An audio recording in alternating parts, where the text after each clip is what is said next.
What's good, YouTube? It's your boy Rob back with another video. I'm here with an unboxing of the Galaxy S21 Ultra, the T-Mobile variant. I have here the 128 gigabyte Phantom Black, as you can tell by the box, Phantom Black. Now, this is the T-Mobile unboxing experience. This is what you get if you are a T-Mobile customer. This is pretty much what you get when you buy it, as they try to follow the cues of Apple with a much smaller box. Samsung card, beautiful phone. Put that to the side. Real quick on the inside, pretty much the same unboxing experience that you pretty much seen in quite a few videos, but for those who have T-Mobile, this is what you would get. A C2C cable and a lot of documents, books, and SIM card if you haven't activated a SIM card. Pretty much it. Nothing really special or extravagant about this unboxing experience.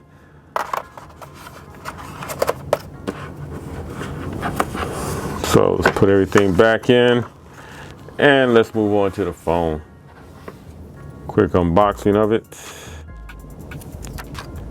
And one for the camera module. It's a very nice looking phone, man. It's doesn't feel as heavy as I thought it would, but it feels pretty nice. I like this phone. Camera hump, to me, is nicely done. Let's peel the front off right here.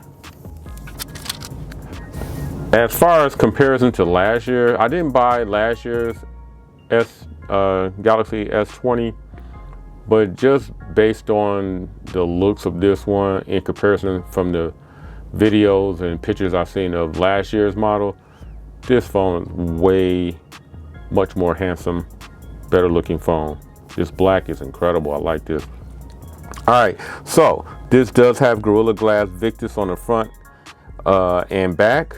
It does have an aluminum frame around the side. It is IP68 dust and water resistant up to 1.5 millimeters, which translate over here in America about 5 feet.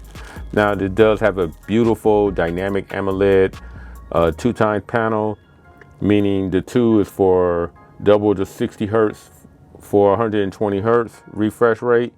At its peak brightness, it does kick in at 1500 nits, making this phone very visible in bright light. 6.8-inch screen. We do have Android 11 and One UI, I think 3.0 or 3.1. I'm not sure. I'm gonna have to check it when I power this up. Snapdragon 888 in the USA, Exynos in various places. Now, here's some of the disappointing things. No memory card slot, but the internal storage, like I said, is 128 gigabytes, 12 gigs of RAM. You can get another one at 256 gigabytes and 12 gigs of RAM. And if you want to go all in, 512 gigabytes with 16 gigabytes of RAM. Now, this main camera, this is where us techies kind of start picking the phone apart when it comes to this camera. Now, the main camera sensor on the back has 108 megapixel sensor, has two 10 megapixel sensor, which handles periscope and telephotos. So you should get a lot more smoother close-ups and what have you when it comes to video and photography. You do have a 12 megapixel for ultra wide shots. Now the one also you can shoot up to 8K, does have steady video abilities. The selfie camera on front is a 40 megapixel wide and can do 4K and 30 and 60 frames per second, and can handle low light selfies, which is a plus. Now, it does have a one bottom firing speaker and another speaker in the top, and it's kind of tuned. The speakers are tuned by AKG. The fingerprint sensor is supposed to be a little bit bigger than last year. So the in-display fingerprint sensor is the 2nd gen ultrasonic reader. Also, some of the bonuses with this phone, you do get wireless DeX, which should be amazing. The battery on this phone, on the S21, should get you through any day. 5,000 milliamp battery, fast charging at 25 watt. It does have fast Qi charging, or at 15 watts, and you can reverse wireless charge, putting out 4.5 watts. Now, other than this Phantom Black, you can get this in what they call Phantom Silver. I think they're gonna have some other colors coming later: Phantom Titanium, Phantom Navy, and Phantom Brown. But I'm gonna go ahead, power this baby on, and I'll get back with you guys in a quick second.